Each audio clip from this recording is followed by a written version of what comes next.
Credit score deception that no one told you about until now. Credit Karma, FICO 10, VantageScore 4. What are all these scores? Why are there so many? Why are their score vastly different? I'm here with Matt Komos from OGMA Risk and Analytics. Matt, good to see you.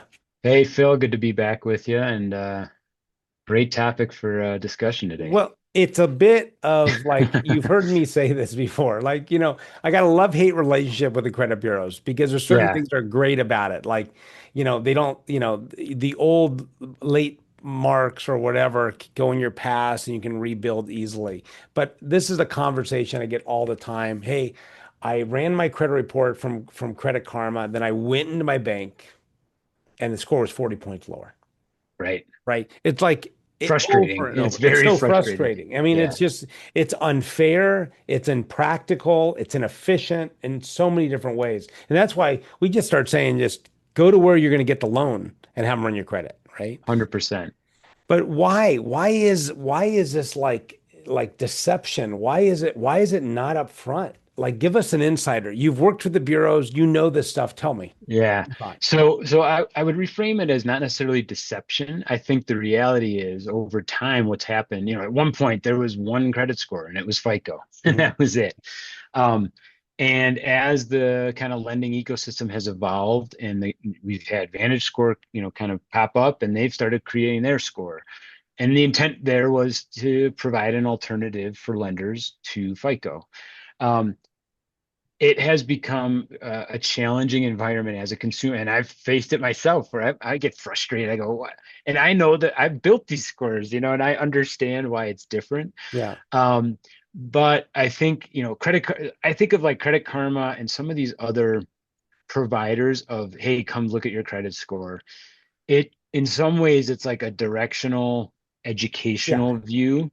Trend line. But We're looking for trend lines. we're That's the looking for key. trend lines, right? So as a consumer, like that's not the thing to be. I mean, Phil pointed out the right way. Go to the lender you're working with or you want to work with, or pull your annual credit report, right, which gives you a view directly to the bureaus of Mhm. the available, kind of credit score on your file, Vantage score, or FICO. Now, the challenge becomes lenders are using different scores because they have different needs, right? Yeah, right. They've assessed the risk on their portfolio, and some lenders say, you know what, based on my portfolio and the consumers I book, FICO, whatever version, works way better for me than the current version of FICO. Or Vantage 3 works better than Vantage 4, right? Which I would say in general, that's going to be the fringe case because the reality is the more updated scores tend to work better, Mhm. right? Um, but So, it's yeah, but every lender is different. They make these decisions on what they want to use based on the risk they see in their portfolio. so what you're saying is the bureaus come out with this new scoring system, which they believe is better, but the people who are using the scoring system may be like, hey, I prefer FICO 3 or FICO 2 versus FICO 4 or whatever it is. That's what you're Yeah, saying. yeah. I mean, there's So it's because sort of like ultimately accidental. Like it's just, well, not accidental because the lenders they're doing risk analysis on their portfolios constantly. So they've gone through some process and they will evaluate a bunch of available scores, and they'll decide which one separates risk in their portfolio the best. So, Mhm. and that will capture maybe a given lender is going after a specific type of consumer, Yeah, right. minimum income or so for whatever reason, a certain score just works better for those types of consumers. Now, Yeah. the other side of the coin is many lenders are they're using just antiquated, like they haven't even done that analysis because they don't have the right resources or people on board to help. And that's where a company like mine comes in and we help them do these like updated assessments to say, hey, you should really be moving from FICO 98 or FICO 04 Yeah, to right. like, FICO 10T or Right. Vantage Score 4, right? Because this is the latest and greatest. This is providing a much better view of risk. And think about like there's, I don't know how many tens of thousands of lenders out there, so trying to get an entire industry to shift into a single mindset is Yeah. it's impossible. Yeah. But it creates this confusion for consumers because, you know, I go and check on three different lending websites, and I'm seeing, three different scores widely different. And I'm going, Yeah. what, Yeah. so One yeah, time, Matt, one time I ran my credit report the same day at 11 different places. So it went to my FICO, Experian, TransUnion, Equifax, and um, I forget the third. Oh, annual credit report, right? annual I credit got report. all Yeah. these were scores, right? Yeah. And the range was 237 points difference because Oh my my gosh. FICO's ending it at 850. Vantage is like 1100 or whatever it is, right? I'm like, Right. this is so confusing and it keeps the debtor in the dark, keeps the consumer in Yeah. the dark, right? And Well, and even the difference, I mean, FICO and Vantage are actually on two different scales. So you can't yeah, compare, like well, you can't even know. you can't compare, right? A 750 FICO, you can't say, oh, that means an 850 Vantage score. There's Yeah, no, and they're actually prevented from doing those comparisons right. legally, Oh, really? through, Oh, I oh didn't know yeah, that. well, there's been um, various actions over the years, right?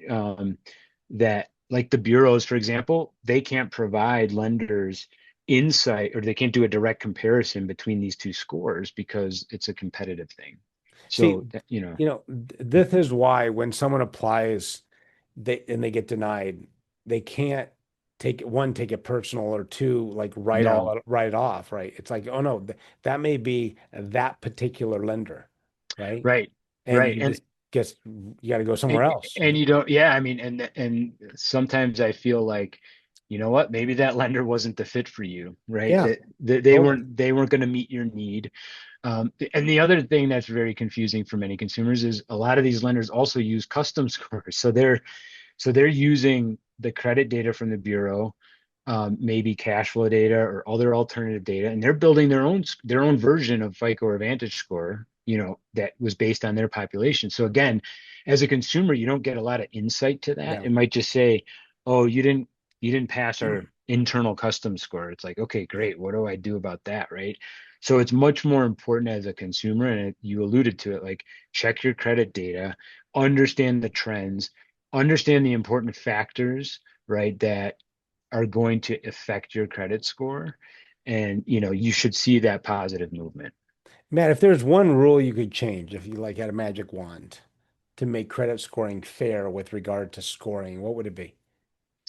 I think it would be equal data across any credit scoring system. And I think that's one of the challenges, right? Yeah. Some of the bureaus have like data that aren't at other bureaus. Yeah. And And so like that in and of itself can create a difference in scores, Absolutely. right? Because like I have missing information here, and so my scores are going to differ. And the consumer might not even understand, like, oh, I don't I don't know who's reporting to where. So how would I know that that's the Yeah. root of the difference, right? Um, Now, in reality, VantageScore tried to help solve some of this, right? Hmm. That was the purpose of VantageScore, was it created a leveling of attributes across all three credit bureaus. So in theory, again, assuming no missing data, the way that you translate all that raw credit bureau data was equivalent across all three. And so generally, your score should be pretty equivalent across all three bureaus for VantageScore. Right. Again, not assuming missing data. Right. So I feel like that's a good benefit. But yeah, I wish it was, regulated that, hey, you need to report to all three credit bureaus equally. And I think over time, right, like there is this move to start utilizing trended credit data more. That is, FICO 10T and VantageScore Score 4, they're utilizing trended data. So your good payment behavior and the good action you're taking over time is weighted much more importantly than just a single snapshot. And so, hopefully that'll help iron out some of those differences and wrinkles.